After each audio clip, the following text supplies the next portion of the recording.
Relative strength index यानी कि RSI indicator क्या होता है, चलिए समझते हैं। तो जैसे कि इसका नाम कहता है रिलेटिव स्ट्रेंथ इंडेक्स, यानी अभी जो कीमत में ताकत है, स्ट्रेंथ है, उसको रिलेट किया जाता है पिछली कीमत से, और इसी के लिए इसका नाम रिलेटिव स्ट्रेंथ इंडेक्स पड़ा है। और इसीलिए इसे रिलेटिव स्ट्रेंथ इंडेक्स कहते हैं, जिसको शॉर्ट में आरएसआई कहा जाता है। बहुत सारे लोग आरएसआई इंडिकेटर्स को इस्तेमाल करते हैं और ये बहुत ही फेमस इंडिकेटर है। तो चलिए समझते हैं कि आरएसआई इंडिकेटर कैसे दिखता है। तो जैसे कि आप यहाँ पर देख सकते हो, आरएसआई इंडिकेटर कीमत के ऊपर नहीं लेकिन कीमत के नीचे एक अलग पैनल में आपको दिखता है, और ये RSI indicator moves between 0 to 100, यानी कीमत भले ही कितना ऊपर चली जाए और कितना ही नीचे चली जाए, लेकिन ये जो आरएसआई इंडिकेटर है, इसकी जो आप ये लाइन देख रहे हो, ऊपर और नीचे होती रहती है, लेकिन 0 से लेकर 100 के अंदर ही मूव करती है। ये ऊपर जा सकती है लेकिन 100 के ऊपर नहीं, और नीचे गिर सकती है लेकिन 0 से नीचे नहीं। इस तरीके से आरएसआई के अंदर ये जो लाइन दिखाई दे रही है, ये ऊपर और नीचे होती रहती है। आगे जाकर हम समझेंगे कि इस लाइन का मतलब क्या होता है। तो चलिए समझते हैं कि आरएसआई रिलेटिव स्ट्रेंथ इंडेक्स, इसका कैलकुलेशन क्या होता है। ध्यान दीजिए, हमें कैलकुलेशन पे ज्यादा फोकस नहीं करना है, हमें समझना है कि उसका मतलब क्या होता है। फिर भी क्योंकि आप बिगिनर्स हो, आपको हम बता देते हैं कि आरएसआई का कैलकुलेशन क्या होता है। तो RSI past 14 candle movement comparison with current price strength, मतलब जैसे कि हमने कहा, पिछली 14 कैंडल की स्ट्रेंथ को निकाला जाता है, यानी कि ताकत को निकाला जाता है गणितीय समीकरण लगा के, और अभी जो कीमत चल रही है उससे उसको कंपैरिजन किया जाता है, रिलेट किया जाता है। एक एग्जांपल ले तो कल मेरे से बहुत अच्छा काम हुआ जो आज नहीं हो रहा है, तो ये चीज क्या बताती है कि कल आपकी स्ट्रेंथ ज्यादा थी जो आज नहीं है। तो इसी तरह रिलेटिव स्ट्रेंथ इंडेक्स पिछली 14 कैंडल की जो ताकत थी उसको गणितीय समीकरण से पता करता है, यानी कि मैथमेटिकल कैलकुलेशन से पता करता है, और उसको कंपेयर करता है, रिलेट करता है अभी की कीमत की ताकत के साथ, यानी कि स्ट्रेंथ के साथ। और इसी तरीके से ये लाइन बनती जाती है जैसे जैसे मार्केट आगे बढ़ता जाता है। इसका मतलब क्या हो गया कि आरएसआई इंडिकेटर भी शेयर की कीमत के हिसाब से ही आगे बढ़ता जाता है, और ये कांस्टेंट होता है, यानी कि बढ़ता ही जाएगा जैसे जैसे शेयर की कीमत आगे बढ़ती जाएगी। फिर हमने जैसे कि कहा, शेयर कितना भी ऊपर चला जाए लेकिन आरएसआई इंडिकेटर 0 से लेकर 100 के अंदर ही रहता है और ऊपर नीचे होता रहता है। अभी समझते हैं कि आरएसआई इंडिकेटर को लोग कैसे इस्तेमाल करते हैं। तो चलिए समझते हैं कि आरएसआई इंडिकेटर को कैसे समझा जाए। तो आरएसआई इंडिकेटर में ओवरबॉट अबाव 70, मतलब आपको दिख रहा है यहां पर दो अलग अलग लाइन भी हमने बनाई है। ये हो गया आपका 0, चलिए हम लिख देते हैं, ये जो है आपका 0 है, और ये है आपका 100।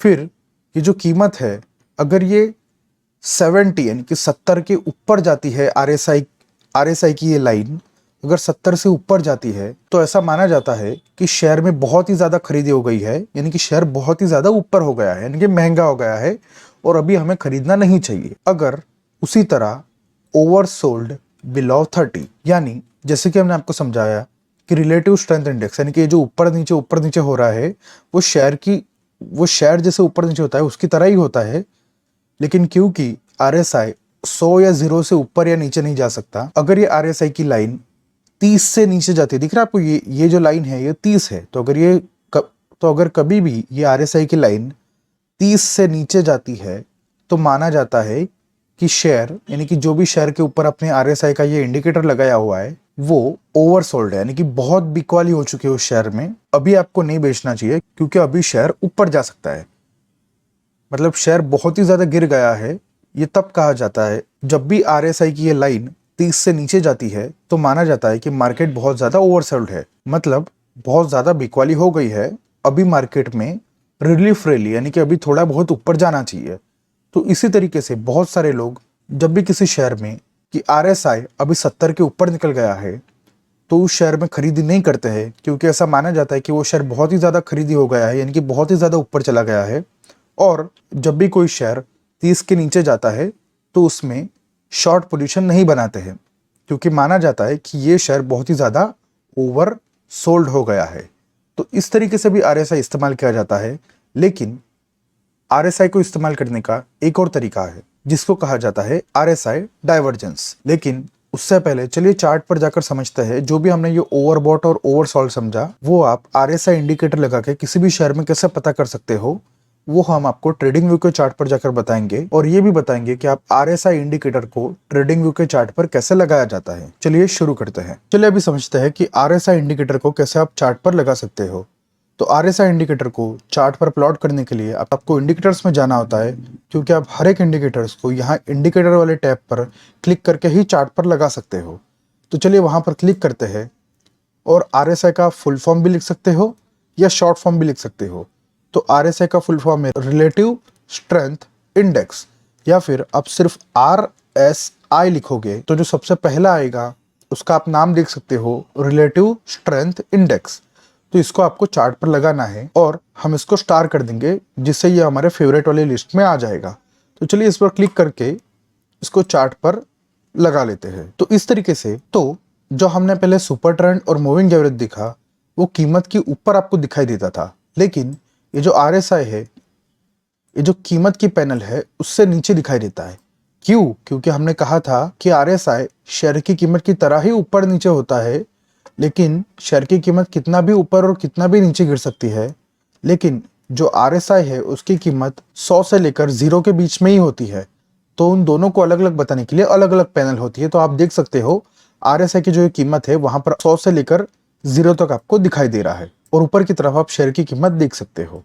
तो अभी हमने RSI लगा लिया है और आप देख सकते हो यहाँ पर जो ऊपर वाली लाइन है वो आपको 70 बता रही है और जो नीचे वाली लाइन है वो आपको बता रही है 30। मतलब, और हमने आपको समझाया था 30-70 का मतलब ओवरबॉट, यानी कि जब भी शेयर 70 या 70 से ऊपर जाता है तब ऐसा माना जाता है कि शेयर में बहुत ज्यादा खरीदी हो गई है और अभी खरीदना नहीं चाहिए क्योंकि शेयर गिर सकता है। और अगर शेयर 30 यानी कि जो निचली लाइन यहाँ पर दिखाई दे रही है आपको, उसको टच करता है या उसके नीचे जाता है तो ऐसा माना जाता है कि शेयर में बहुत ज्यादा बिकवाली हो गई है, यानी कि शेयर में सेलिंग बहुत ज्यादा हो गई है और अभी शेयर में प्रॉफिट बुकिंग यानी कि शेयर में खरीदारी होकर वो शेयर फिर से ऊपर जा सकता है। तो वो दोनों यहाँ पर लाइन ऑटोमेटिकली यहाँ पर लगी होती है। तो चलिए हमने आपको जो ओवरबॉट और ओवरसोल्ड समझाया था उसका एग्जाम्पल लेते हैं।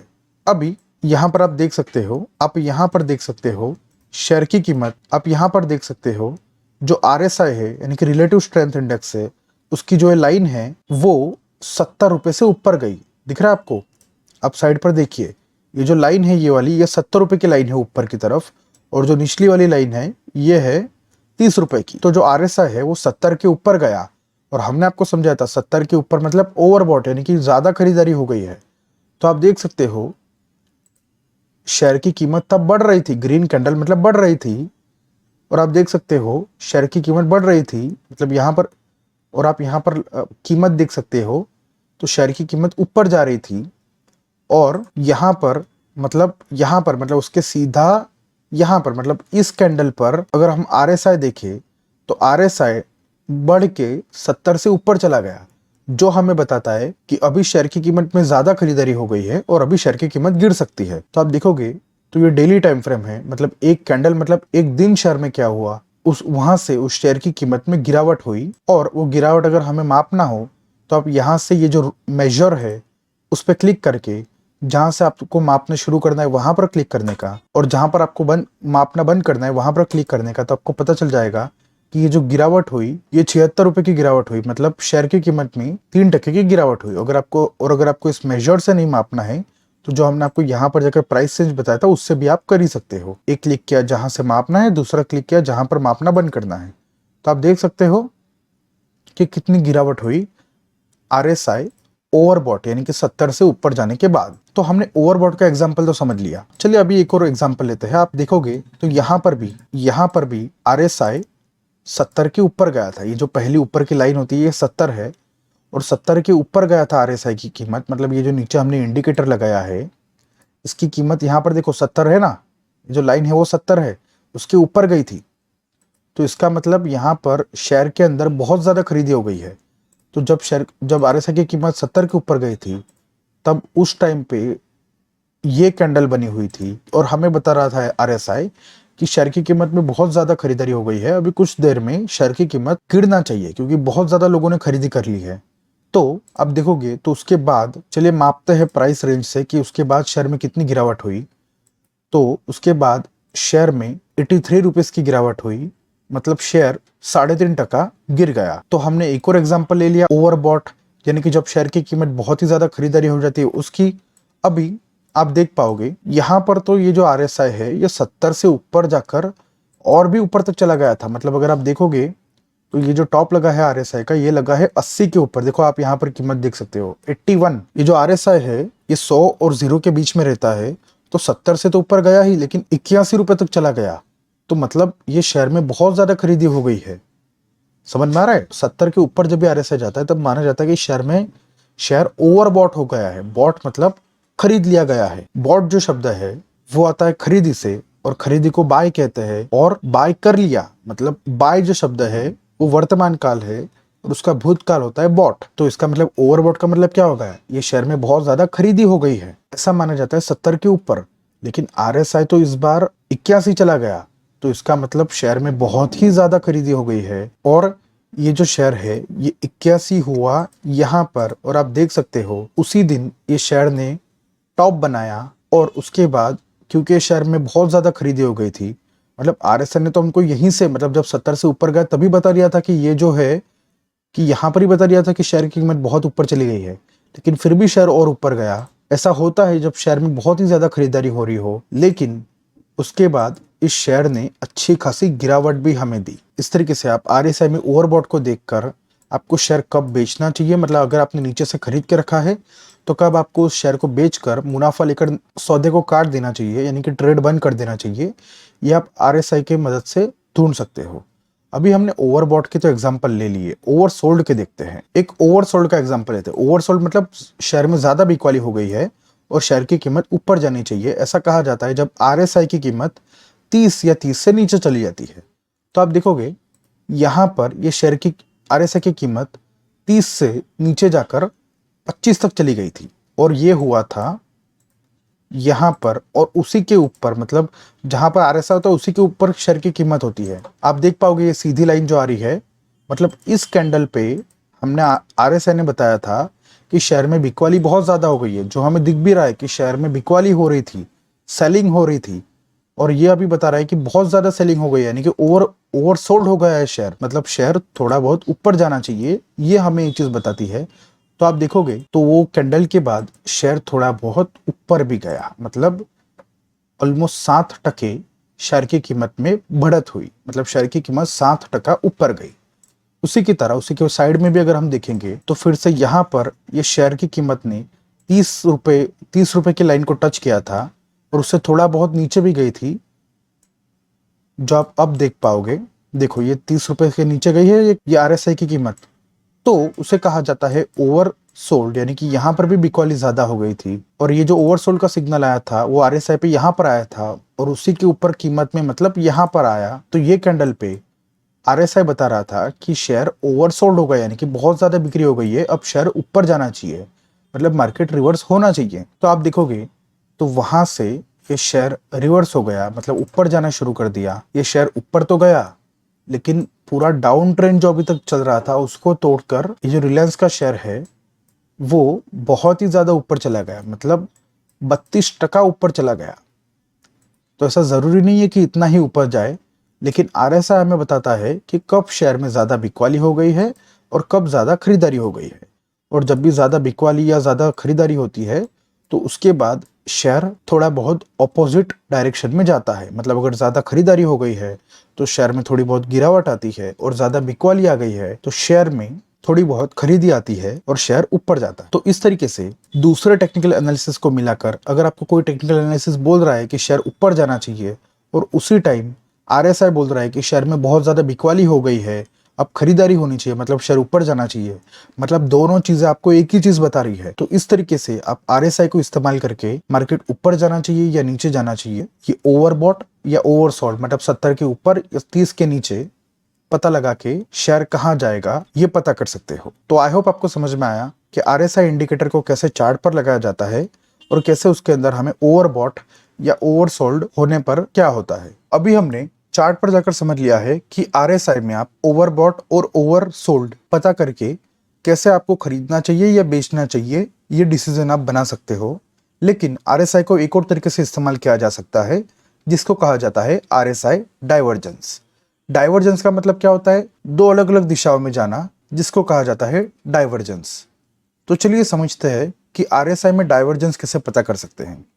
तो जैसे कि हमने कहा, जब भी आप RSI इंडिकेटर लगाते हो तो आपको पहले तो चार्ट दिखता है, यानी कि शेयर की कीमत दिखती है, और उसके नीचे RSI का इंडिकेटर लगा हुआ होता है, जैसे कि हमने चार्ट पर थोड़ी देर पहले समझा। चलिए समझते हैं कि RSI डाइवर्जेंस क्या होता है। तो RSI डाइवर्जेंस भी दो अलग अलग तरीके के होते हैं।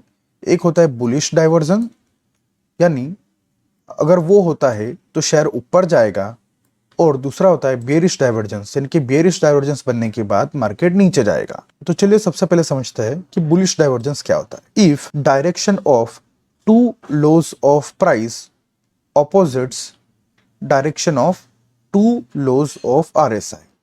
अभी लो क्या होता है ये हमें पता है, और ये हमने अभी इंग्लिश में पढ़ा। चलिए अभी हिंदी में समझते हैं। जब दिशा यानी कि डायरेक्शन ऊपर जा रहा है या नीचे जा रहा है, ऑफ टू लोज यानी कि दो लो, यानी कि जो दो बॉटम है उनके बीच की जो डायरेक्शन है कीमत की, यानी कि शेयर की, ऑपोजिट्स यानी कि नहीं मिलती है RSI के दो लो के डायरेक्शन से। एक और बार ध्यान से समझो। जब शेयर, मतलब आपको पता है कि इस चार्ट पर शेयर होते हैं, तो जो शेयर ने दो बॉटम बनाए हैं, मतलब शेयर नीचे गिरा, ऊपर गया और फिर नीचे गिरा, तो ये जो दो लो बने, यानी कि ये जो दो बॉटम बने, बॉटम समझ में आता है निचला हिस्सा, तो ये रहा पहला बॉटम, ये रहा दूसरा बॉटम। तो आपको दिख रहा होगा ये पहला बॉटम थोड़ा सा ऊपर है और ये दूसरा बॉटम थोड़ा सा नीचे है उससे। तो मतलब हमें पता चल रहा है कि एक लो से दूसरे लो नीचे गिर रहा है, तो मतलब डायरेक्शन हो गई नीचे। लेकिन अगर आप उसी जगह पे जो नीचे RSI इंडिकेटर लगा होता है उसको देखोगे, तो जहां पर ये लो ऊपर की तरफ था, मतलब आप देखोगे ये ऊपर की तरफ है और उससे नीचे दूसरा वाला लो उससे नीचे है, इसलिए हमें दिख रहा है कि शेयर के जो दो लो है उसकी डायरेक्शन नीचे है। लेकिन उसी जगह पर अगर आप नीचे जो RSI वाला इंडिकेटर होता है उसमें देखोगे, तो जो यहाँ पर ये वाला लो बना है वहां पर RSI ने भी लो बनाया है, यानी कि एक बॉटम बनाया है, और जैसे कि शेयर ऊपर गया वैसे RSI भी ऊपर गया। लेकिन जब दूसरी बार कीमत नीचे आई तो वो पिछले लो के और नीचे चली गई, लेकिन जो RSI है उसकी भी कीमत नीचे आई, लेकिन वो जो पिछला वाला लो था, यानी कि ये जो लो था, ये जो बॉटम था, उसके नीचे नहीं गई। मतलब आपको अभी समझ में आ गया होगा कि ये वाला जो लो है और ये वाला जो लो है उससे डायरेक्शन क्या है, नीचे की तरफ है। लेकिन उसी जगह पे जब हमने RSI के लो देखते हैं तो RSI भी कीमत के साथ चलता है। जब ये वाला लो बना तब RSI ने भी लो बनाया, यानी कि नीचे गया और बॉटम बनाया।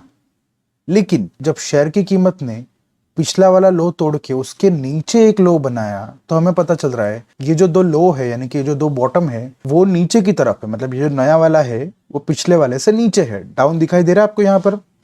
लेकिन उसी जगह पे जब हमने RSI को देखा तो RSI ने बॉटम बनाया, लेकिन दूसरी बार जब शेयर ने उससे भी नीचे नया बॉटम बनाया तब RSI ने नया बॉटम नीचे नहीं गया बल्कि वो यहीं से मुड़ गया।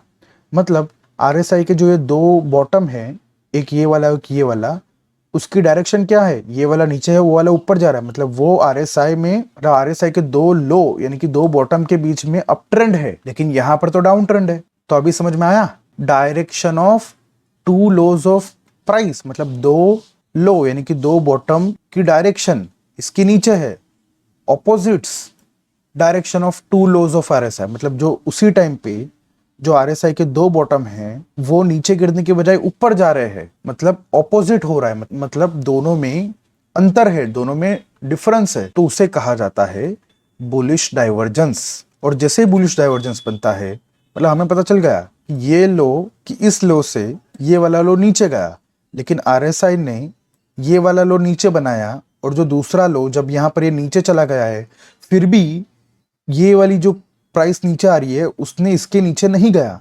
मतलब हमें पता चल जाता है कि डाइवर्जेंस है, और जब भी डाइवर्जेंस होता है शेयर की कीमत बढ़ने लगती है। जो यहाँ पर हुआ हमें दिख रहा है कि जैसे ये डाइवर्जेंस हुआ, मतलब कि दो लोग, मतलब कीमत के दो लोग की डायरेक्शन नीचे थी, मतलब जो नया लो बना पिछले वाले से नीचे बना, लेकिन RSI में जो पिछला वाला लो है वो सबसे नीचे रहा और नया वाला लो उसके ऊपर बना।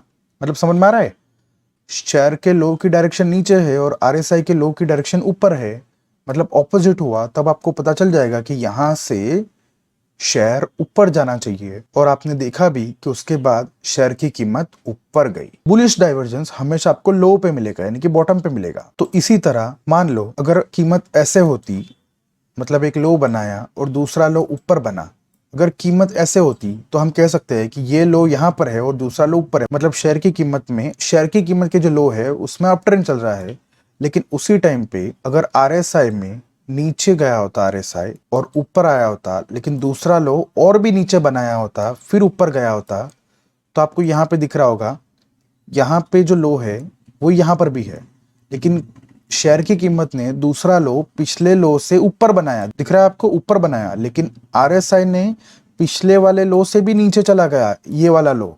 मतलब आरएसआई के जो दो लो है उसकी डायरेक्शन नीचे की तरफ है, जबकि कीमत के जो दो लो है उसकी डायरेक्शन ऊपर की तरफ है।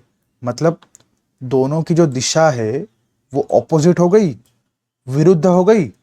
तो जब भी ऐसा होता है यहां से शेयर की कीमत बढ़ती है, और ये तो आपको यहां पर ही पता चल जाएगा ना, और ये चीज तो आपको यहां पर ही पता चल जाएगी। तो इस तरीके से बुलिश डाइवर्जेंस बनता है शेयर के बॉटम और आरएसआई की बॉटम पर। तो उसी की तरह जो बियरिश डाइवर्जेंस होता है वो बनता है टॉप पर, मतलब हाई पर। ध्यान दीजिए फिर से, if direction of two highs of price opposites direction of two highs of RSI, high की बात चल रही है यानी कि टॉप। तो आप देख पा रहे होंगे शेयर की कीमत ने एक टॉप बनाया यहाँ पर, और टॉप बनने के बाद मार्केट गिर गया, और फिर जो दूसरा टॉप बनाया वो पिछले वाले टॉप से ऊपर बनाया, दिख रहा है आपको। मतलब ये जो दो टॉप की डायरेक्शन है, ये वाला टॉप से पिछला वाला टॉप ऊपर है, यानी कि ऊपर की तरफ है वो डायरेक्शन। लेकिन उसी जगह पे जब हम आरएसआई देख रहे हैं, तो जब पिछला टॉप बना वहां पर भी आरएसआई इंडिकेटर ने टॉप बनाया, जैसे कि हमें यहाँ पर दिख रहा है। लेकिन जो दूसरा टॉप बना वो पिछले वाले टॉप से ऊपर बना था कीमत के अंदर। लेकिन आरएसआई ने क्या हुआ, आरएसआई ने जो पहला टॉप बनाया और उसके बाद जो दूसरा टॉप बना वो पिछले वाले टॉप से ऊपर नहीं गया, नीचे गया। मतलब जो आरएसआई के दो टॉप है उसके पिछले वाले टॉप से अभी वाले टॉप की जो डायरेक्शन है, यानी कि जो दिशा है, वो नीचे की तरफ है और शेयर के अंदर ऊपर की तरफ है। मतलब दोनों की जो दिशा हो गई उसमें डाइवर्जेंस बन रहा है, मतलब दोनों की दिशा विरुद्ध हो रही है। तो इसी को कहा जाता है बियरिश डाइवर्जेंस। समझ में आ रहा है आपको? आई होप आपको समझ में आ रहा है कि बुलिश डाइवर्जेंस और बियरिश डाइवर्जेंस क्या होता है। बियरिश डाइवर्जेंस एक और तरह से हो सकता है। मान लीजिए ये जो शेयर है इसके बदले आरएसआई, आरएसआई के दो हाई ऊपर जा रहे हैं, और ये आरएसआई जहां पे लिखा है उसके बदले कीमत, लेकिन शेयर की कीमत के दो हाई नीचे जा रहे हैं, तो इसको भी हम बियरिश डाइवर्जेंस बोलेंगे। और जब भी बियरिश डाइवर्जेंस बनता है तब यहां से शेयर की कीमत नीचे गिरती है, जो हमने देखा भी कि शेयर की कीमत नीचे गिर रही है। तो आपको याद रखना है आरएसआई के दो लो, यानी कि आरएसआई के दो बॉटम की डायरेक्शन और शेयर की कीमत की दो बॉटम की डायरेक्शन अलग अलग हो तब बुलिश डाइवर्जेंस कहा जाता है। और जैसे ही दूसरा बॉटम बन जाए और आपको पता चल जाए कि दोनों की डायरेक्शन अलग अलग है, तो बॉटम बनाने के बाद वो शेयर ऊपर जाता है, यानी कि शेयर की कीमत बढ़ती है, इसीलिए उसे बियरिश डाइवर्जेंस कहा जाता है। जब शेयर की कीमत के दो टॉप की डायरेक्शन ऊपर हो लेकिन आरएसआई के दो टॉप की डायरेक्शन नीचे हो, तो उसको बियरिश डाइवर्जेंस कहा जाता है। और एक और कंडीशन हो सकती है कि शेयर के दो टॉप की डायरेक्शन नीचे हो और आरएसआई के दो टॉप की डायरेक्शन ऊपर हो, तो भी बियरिश डाइवर्जेंस कहा जाता है। मतलब टॉप पर आपको डाइवर्जेंस मिले तो बियरिश, बॉटम पर मिले तो बुलिश। और टॉप पर अगर आपको डाइवर्जेंस मिलता है तो ये जो दो हाई बनाने के बाद ये जो दूसरा हाई बनता है उसके बाद यहाँ से कीमत नीचे जाती है। अगर हमने कोई शेयर में खरीद के रखा है और यहाँ पर बियरिश डाइवर्जेंस मिल रहा है, यानी कि आपको पता चल रहा है कि शेयर की कीमत बढ़ती जा रही है लेकिन आरएसआई गिरता जा रहा है, इसका मतलब शेयर गिरेगा आगे जाकर, तो आप उस शेयर में मुनाफा बांधकर यानी कि प्रॉफिट बुक कर सकते हो। तो इस तरीके से आरएसआई ना ही सिर्फ ओवरबॉट ओवरसोल्ड की तरह इस्तेमाल किया जाता है, लेकिन आरएसआई को डाइवर्जेंस की तरह भी इस्तेमाल कर सकते हैं। तो चलिए चार्ट पर जाकर देखते हैं कि आरएसआई डाइवर्जेंस को हम कैसे ढूंढ सकते हैं। तो चलिए अभी चार्ट पर समझते हैं कि आपको आरएसआई डाइवर्जेंस कैसे चार्ट पर लगाकर शेयर की कीमत कहां जाएगी ये आप पता कर सकते हो। तो सबसे पहले हम बुलिश डाइवर्जेंस की बात करेंगे, जो हमने आपको समझाया था कि बुलिश डाइवर्जेंस हमेशा बॉटम पर होता है, मतलब लो के पास होता है। मतलब हमें ये बॉटम वाला एरिया देखना है अगर हमको बुलिश डाइवर्जेंस ढूंढना है। तो अभी बुलिश डाइवर्जेंस ढूंढा कैसे जाता है, तो मान लीजिए ये जो बॉटम है और ये बॉटम है, तो ये वाला जो बॉटम है उससे ये वाला बॉटम ऊपर की तरफ है ना, तो आप कहोगे हाँ ऊपर की तरफ है। तो उसी जगह पर आपको देखना है कि आरएसआई में वो बॉटम जहां बने थे उसी जगह पर जो आरएसआई ने बॉटम बनाया था उसको आपको मार्क करना है, और जो दूसरा बॉटम बनाया था वहां पर भी आपको आरएसआई के बॉटम को मार्क करना है। मार्क नहीं करना है लेकिन सिर्फ आपको देखना है कीमत के जो दो बॉटम है, मतलब पहला बॉटम और दूसरा बॉटम, उसमें पहले बॉटम से दूसरे बॉटम तरफ की जो दिशा है वो ऊपर की तरफ है। समझ में आ रहा है? वो ऊपर की तरफ है। और आरएसआई में भी अगर हमने देखा तो वो भी ऊपर की तरफ है। मतलब यहाँ पे कोई भी डाइवर्जेंस नहीं है, यानी कि विरोधाभास नहीं है। यहाँ पर कोई भी मतलब शेयर की कीमत के दो बॉटम भी ऊपर की तरफ है और कीमत के दो बॉटम भी ऊपर की तरफ है और आरएसआई के दो बॉटम भी ऊपर की तरफ है। मतलब यहाँ पर डाइवर्जेंस नहीं है। तो यहाँ पर जो हमने आपको डाइवर्जेंस समझाया था वो यहाँ पर काम नहीं आएगा। लेकिन आप यहाँ पर ध्यान दीजिए, ये वाला जो बॉटम बनाया है शेयर ने और दूसरा बॉटम बनाया है ये वाला। समझ में आ रहा है ना? बॉटम मतलब क्या? शेयर गिरने के बाद ऊपर गया मतलब बॉटम बनाया, और फिर वापस गिरा और फिर वापस ऊपर गया मतलब दूसरा बॉटम बनाया। तो ये जो दो बॉटम है उसमें पहले बॉटम से दूसरे बॉटम, मतलब ये जो दो लो बनाए हैं शेयर ने, उन दोनों के बीच में जो दिशा है वो आपको हमेशा पहले बॉटम से दूसरे बॉटम तक ढूंढना है। तो पहला बॉटम था ऊपर और दूसरा बॉटम था नीचे, तो वो शेयर के अंदर जो दिशा है वो नीचे की तरफ है, क्योंकि पहला बॉटम ऊपर था और लेटेस्ट वाला बॉटम मतलब अभी का बॉटम नीचे की तरफ है। दोनों बॉटम की दिशा नीचे की तरफ है। तो आपको उसी टाइम, जैसे कि हमने पहले देखा था, वो जो बॉटम बना है वहां पर ही आरएसआई का बॉटम मार्क करने का। तो ये है वो बॉटम जो ऊपर की कीमत पे लगा है। आप देख सकते हो दोनों एक ही जगह पे है, राइट?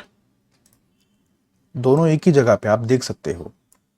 तो हमने जो पहला वाला बॉटम ढूंढा था उसी जगह पर आरएसआई का बॉटम भी मार्क कर लिया, और जो दूसरा वाला बॉटम मिला था उसी की जगह पर हम आरएसआई का बॉटम भी मार्क कर लेंगे, जो हमें दिखाई दे रहा है जो है ये वाला बॉटम। लेकिन अगर ये आरएसआई का जो पहला बॉटम है और ये जो दूसरा बॉटम है, ये दो बॉटम हमने कैसे ढूंढे? तो हमने कीमत का सबसे पहले कीमत के दो बॉटम को ढूंढा। तो जो ये वाला बॉटम है वो पिछले वाले बॉटम से निचली तरफ है, मतलब दोनों की डायरेक्शन नीचे है। लेकिन अगर उसी जगह पर हमने आरएसआई के दो बॉटम को देखा, यानी कि लो को देखा, तो जो पहला वाला लो है उससे जो दूसरा वाला लो है वो ऊपर की तरफ है। क्लियरली दिख रहा है हमें, देखो ऊपर की तरफ है ना। मतलब जहां पर शेयर ने बॉटम बनाया है वहीं पर अगर हम आरएसआई का बॉटम, और जहां पर दूसरा बॉटम बनाया है वहीं पर अगर आरएसआई का बॉटम देखे, ये जो नया वाला बॉटम है वो पिछले वाले बॉटम से नीचे है, लेकिन यहाँ पर ये जो नया वाला यानी कि दूसरा वाला बॉटम है वो पिछले बॉटम से ऊपर है। मतलब डाइवर्जेंस जो हमने आपको समझाया था, बुलिश डाइवर्जेंस बन रहा है यहाँ पर।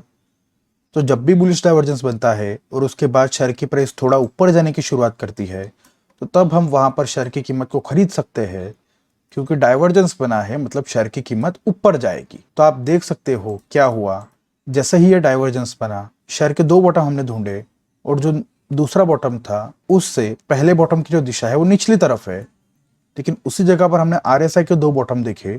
तो ये भी ऐसा होना चाहिए था, लेकिन ऐसा नहीं है, ये तो ऊपर जा रहा है। आरएसआई ने ऊपर जाना शुरू कर दिया है लेकिन कीमत गिरता जा रहा है, मतलब यहाँ पर डाइवर्जेंस हो रहा है। डाइवर्जेंस मतलब अलग अलग डायरेक्शन में जा रहे हैं। तो इसका मतलब यहां से शेयर की कीमत ऊपर जाएगी, यहां से शेयर की कीमत ऊपर गई। तो इस तरीके से हमने पता किया, तो इस तरीके से बुलिश डाइवर्जेंस को ढूंढ सकते हैं। अब हमने बुलिश डाइवर्जेंस समझ लिया है, अब चलिए बियरिश डाइवर्जेंस देखते हैं। तो बुलिश डाइवर्जेंस बॉटम पर बनता है, जो बियरिश डाइवर्जेंस है वो टॉप पर बनता है। हमने आपको थोड़ी देर पहले ही समझाया, आई होप आपको याद होगा। तो चलिए उसका एग्जांपल लेते हैं और सबसे पहले बात करते हैं कि आप कैसे ढूंढ सकते हो बियरिश डाइवर्जेंस को। तो मान लेते हैं, यहां पर ध्यान दीजिए, मान लेते हैं ये एक टॉप है और दूसरा टॉप ये है। तो पहले टॉप से दूसरे टॉप की दिशा क्या है? ऊपर की तरफ है। साफ दिख रहा है क्योंकि ये वाला टॉप नीचे है और ये वाला ऊपर है। तो पहले टॉप से दूसरे टॉप की दिशा ऊपर की तरफ है। और उसी जगह अगर हम आरएसआई की टॉप देखें तो ये रहे वो दो टॉप जो बनाए हुए हैं। तो अगर हम यहां पर भी पहले वाले टॉप से दूसरे वाले टॉप की दिशा देखें तो वो भी ऊपर की तरफ है। मतलब यहां पर कोई भी डाइवर्जेंस नहीं है, मतलब यहां पर हम कुछ नहीं करेंगे, क्योंकि आरएसआई डाइवर्जेंस तभी होता है जब दोनों की दिशा अलग अलग हो। लेकिन यहाँ पर तो दोनों के टॉप ऊपर जा रहे हैं और यहाँ पर भी ऊपर जा रहे हैं, तो यहाँ पर कोई भी डाइवर्जेंस नहीं है। तो मतलब हमें यहाँ पर खरीदना बेचना कुछ नहीं है RSI डाइवर्जेंस के हिसाब से। चलिए और कोई दूसरा ढूंढते हैं। तो चलिए अब इस एग्जाम्पल की बात करते हैं। तो यहाँ पर आप शेयर की कीमत में दो टॉप देख सकते हो, एक तो ये जो नीचे है और ये दूसरा जो उसके ऊपर है। पहले वाले टॉप से दूसरे टॉप की दिशा ऊपर की तरफ है, साफ साफ दिखाई दे रहा है। लेकिन उसी जगह पे अगर हम RSI पे देखें, ये बनता है टॉप, ये बनता है दूसरा वाला टॉप। चलिए फिर से मार्क कर देते हैं, ये रहा टॉप और ये रहा दूसरा वाला टॉप। शेयर की कीमत में क्या हो रहा है, जो पहला वाला टॉप हमने मार्क किया है वहां से दूसरा वाला टॉप ऊपर की तरफ है, लेकिन RSI के अंदर जो पहला वाला टॉप हमने मार्क किया है वहां से दूसरा वाला टॉप थोड़ा सा नीचे की तरफ है। तो ये क्या हो रहा है, शेयर की कीमत के दो टॉप है, उसमें पहले टॉप से दूसरे टॉप की दिशा ऊपर की तरफ है, लेकिन उसी जगह पे RSI के अंदर वो दिशा नीचे की तरफ है, मतलब विरोधी दिशा। वो ऊपर जा रहा है तो ये नीचे जा रहा है, मतलब विरोधी दिशा। ये भी ऊपर जाना चाहिए था, लेकिन क्योंकि ये दोनों अलग अलग दिशा में जा रहे हैं, मतलब यहाँ पर डाइवर्जेंस है। और जब भी ऐसा होता है तो यहाँ से शेयर की कीमत गिरनी चाहिए, और हम देख भी सकते हैं कि वहां से शेयर की कीमत में गिरावट हुई। आई होप आपको समझ में आ रहा है कि हमने कैसे बियरिश डाइवर्जेंस ढूंढा टॉप के ऊपर। तो इसी तरह आपको बियरिश और बुलिश डाइवर्जेंस ढूंढना होता है। दो बॉटम और दो बॉटम के ऊपर देखोगे तो बुलिश डाइवर्जेंस मिलेगा, और उसी टाइम पे आपको उसी जगह पर जो RSI के दो बॉटम है उसको देखना होता है। और अगर आप दो टॉप के ऊपर देखोगे, फिर वो शेयर की कीमत के और RSI के हो, तो आपको बियरिश डाइवर्जेंस मिलेगा, मतलब दोनों की दिशा अलग हुई तो बियरिश, दोनों की दिशा अलग नहीं हुई तो कोई डाइवर्जेंस ही नहीं है, तो हमें कुछ नहीं करना है। तो हमने दोनों के आपको एग्जाम्पल बताए। आई होप आपको समझ में आ गया होगा कि RSI के अंदर बुलिश डाइवर्जेंस और बियरिश डाइवर्जेंस क्या होता है।